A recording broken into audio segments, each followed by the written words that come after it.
Thompson had always been an adventurous soul. Living in the Ozark Mountains of Arkansas, he spent his weekends exploring the dense forests and hidden caves that dotted the landscape. Despite the warnings from the locals about the mythical Gowrow, a fearsome creature said to inhabit these caves, Jack dismissed them as mere legends. One crisp autumn morning, Jack set out to find a cave he'd recently heard about from an old prospector in town. The prospector had claimed it was a place of great beauty, filled with glittering crystals and underground streams. Determined to see it for himself, Jack equipped himself with a flashlight, rope, and provisions before heading out. After hours of hiking, he finally found the cave entrance, half hidden by overgrown vines and moss. With a sense of excitement, he ventured inside, the beam of his flashlight cutting through the darkness. The air was cool and damp, and the walls glistened with moisture. Jack's excitement grew with every step, unaware of the ancient terror that awaited him. As Jack ventured deeper, the cave's beauty began to reveal itself. Stalactites and stalagmites formed intricate patterns, and small underground pools reflected the light from his flashlight. But as he admired the cave's wonders, he began to notice strange markings on the walls, deep gouges that looked like they were made by something with enormous claws. Jack's curiosity turned to unease, but he pressed on. The deeper he went, the more the cave seemed to narrow and twist, as if leading him towards something. He started hearing faint sounds, a low growling that seemed to come from the very heart of the mountain. He dismissed it as his imagination, the echoes of his own footsteps playing tricks on him. Suddenly, his flashlight flickered and went out, plunging him into darkness. Jack fumbled with the batteries, cursing under his breath. When he finally got it working again, he found himself face to face with a large, clawed footprint embedded in the cave floor. His heart pounded in his chest as the reality of the situation set in. Determined not to let fear get the better of him, Jack decided to turn back. As he retraced his steps, he couldn't shake the feeling that he was being watched. The growling sounds grew louder, more distinct. He quickened his pace, but the cave seemed to stretch on endlessly. Then, he saw it, a pair of glowing eyes staring at him from the darkness. Jack froze, his breath caught in his throat.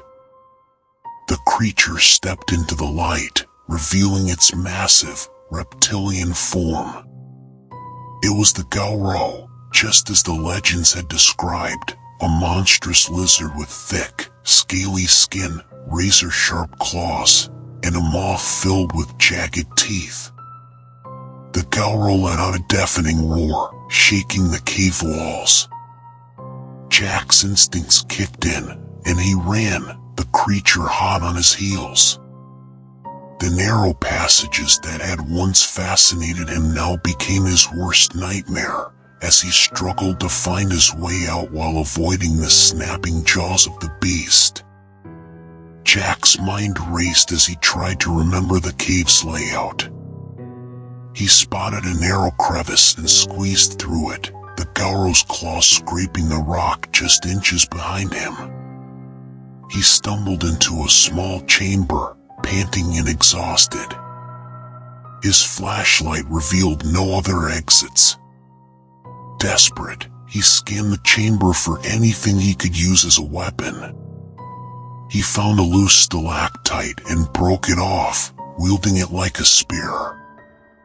The Gowrow squeezed through the crevice, its massive body scraping against the rocks. Jack stood his ground, the makeshift spear trembling in his hands.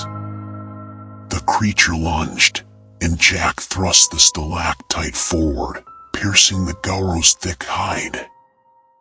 The beast roared in pain, swiping at him with its claws.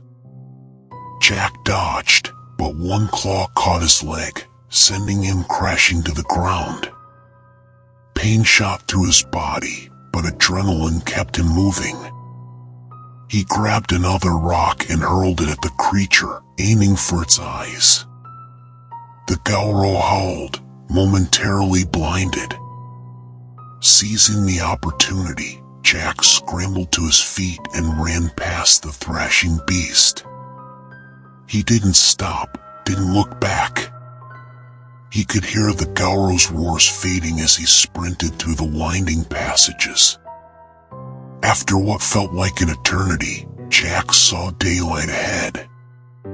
He burst out of the cave, collapsing on the forest floor. His leg throbbed with pain, but he was alive. The fresh air filled his lungs, and the sounds of the forest were a welcome relief from the echoes of the cave. He lay there for a while, catching his breath, before managing to bandage his leg and make his way back to civilization. When he returned to town, the locals listened in awe as he recounted his harrowing encounter with the Gowrow. The old prospector nodded knowingly, as if he had expected this outcome all along. Jack never ventured into the caves again. The memory of the Gowrow's glowing eyes and the sound of its growls haunted his dreams.